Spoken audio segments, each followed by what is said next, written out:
So what is this cryptology? Generally in the mathematics, we have that one branch called the cryptology. So which again has got two branches.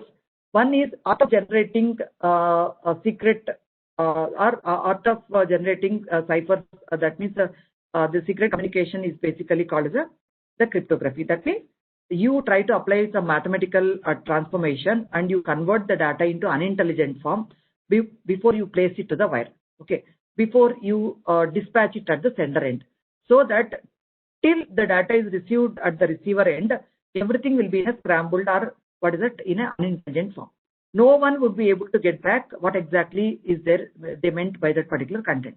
Once it is received at the receiving end, receiver has got some information which is shared through sender, so through which he'll be able to get back the original message. Okay, this kind of art of secret writing comes under this cryptography branch. Okay, so we also have another sub branch under cryptology called the cryptanalysis. This is basically art of breaking ciphers. Okay, this is also equally important. See, even legitimate alias, law enforcement agencies and all depend on this. At the same time, adversary also might be looking at this particular thing.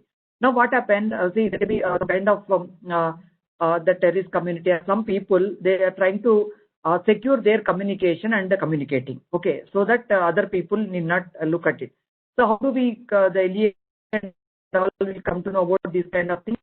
There should be a way of getting back the plain text from the encrypted text. Okay, so this is called breaking cipher. So we don't have the key to decrypt this, but we should have some mechanisms, some mathematical has to be followed, using which you'll be able to get back. So known cipher attacks, known various mathematical foundations and cryptanalysis through which you'll be able to get back. So generally, see, these are the two different things. The experts are available under cryptography and they generate the algorithms for this kind of thing. Similarly, there are experts under cryptography who will work on breaking this kind of ciphers. Now we are more interested in the cryptography part now. Okay, we are going to look at this.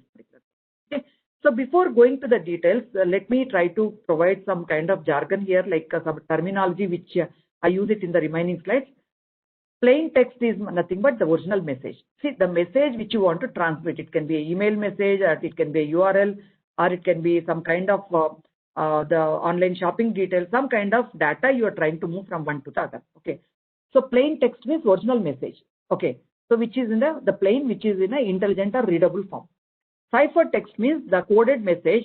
That means after you apply cryptographical algorithm or mathematical transformation, you convert into some unintelligent form. That is called cipher text. What is cipher in the sense? The algorithm which is used for transforming the plain text to cipher text is called cipher. Okay, that means you are using the cipher is nothing but the cryptographic algorithm. Okay, so using which you'll convert the plain text to the cipher text. So while you convert the plain text to the cipher text along with the cryptographic algorithm, there is another important component called key. So normally we keep this particular thing as a secret. Okay, I'll come to that particular key component later. So key is a word which uses the information used in cipher known only to the sender and receiver. Okay, but in some cases everyone also know in terms of the public key component. Okay, we will try to discuss later. Okay, so cipher is nothing but the algorithm. Key is nothing but the information which is used while encrypting and decrypting, and which is known majorly to the sender and receiver.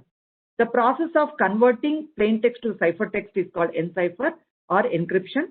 Recovering plain text from cipher text is called decipher or decrypt. Okay, this is the terminology.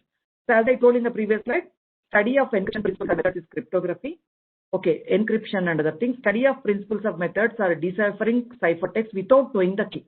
That is called code breaking. Okay, and these two branches together come under the cryptology, the area. Okay, so these are some of the terminologies. So coming to these cryptographic algorithms, all the three are important. Okay, it's not one algorithm. So each has got its own benefit in enabling the network security service. So we'll try to understand them. First, we'll try to see how each of these algorithm works, and then what kind of service it is going to provide. Okay, generally there are three types of cryptographic algorithms. Okay, secret key cryptography or symmetric key. Okay, secret key cryptography or symmetric key. Why the word secret key and symmetric words are used here is that the key is kept secret in this particular type of cryptographic algorithm. The key is kept secret and it is only to the sender and receiver, not anyone else. And symmetric in the sense the same key is used at both the ends. The sending and receiving end, the same key is used. That's why it is called symmetric. Okay. The second type of cryptographic algorithm is called the public key cryptography or asymmetric key. Okay. So here the public key, in the sense there is something called the public key in this particular type of cryptography, which is known to everyone. Okay. So we'll understand the details later. Or asymmetric key, reason is two different keys are used for encryption and decryption. So if I use public key for encryption at one end, the corresponding private key is used for decryption at the other end. Okay. And the third type of algorithms are called hash functions. Okay. So especially the third is used for providing the integrity service, whereas the first two help us to provide confidential. See, now always try to match it with our background. Okay. We always came from that particular. There are various security issues, interception, integrity, authentication, what is that, repudiation. All these 4 things we want to address. Okay. So what is it? For that we need to provide the services like integrity service we have to provide, confidentiality service, authentication, and then non-repudiation service. Now, how each of these algorithms are going to help us in order to provide services, that we will try to understand. Okay. That is our requirement. Okay. It's not just to understand cryptographic algorithm. Okay. So, secret key or symmetric key, which we saw that, and the public key or asymmetric key. Okay. So normally in the secret key or symmetric key, some examples are data encryption standard is one algorithm.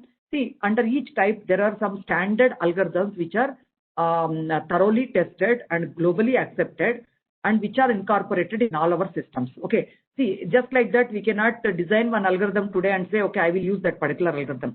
It has to be thoroughly tested, and then after thorough testing, then only the algorithm can be released. Okay. So data encryption standard, the international data encryption algorithm, and advanced encryption standard, these are some of the popular, the secret key or symmetric key algorithms. So what is the advantage of this type of cryptographic algorithms is that they are fast and the ciphertext is secure. And disadvantage is, as I told you, there is a secret key which has to be kept secret by sender and receiver. It has to be known. So we should be very, very careful in distributing the secret key between sender and the receiver. That's very important. So here we should not try to reveal this particular key. We should distribute this particular key in advance, and it has to be securely distributed. That's one of the limitation of this particular thing. Coming to the public key or asymmetric key algorithms, we have RSA and then Diffie-Hellman key agreement protocol. Okay. So RSA as well as the Diffie-Hellman key agreement protocol. Right? So the advantages here is that the public key is widely distributable. In this particular case, there is nothing like the secret here. There is nothing like the secret in this particular case. Okay, there is something called public-private components are there in this particular case. The public key is widely distributable. The public key is widely distributable, which can be given to all. So we need not worry about actually giving that particular key to one person. Okay. And this particular cryptographic algorithm helps us to carry out digital signatures. Okay. But the limitation of this particular thing is they are slow. Okay. I think there are some questions coming up. We will take it up. Okay. We'll take it up one after the other later.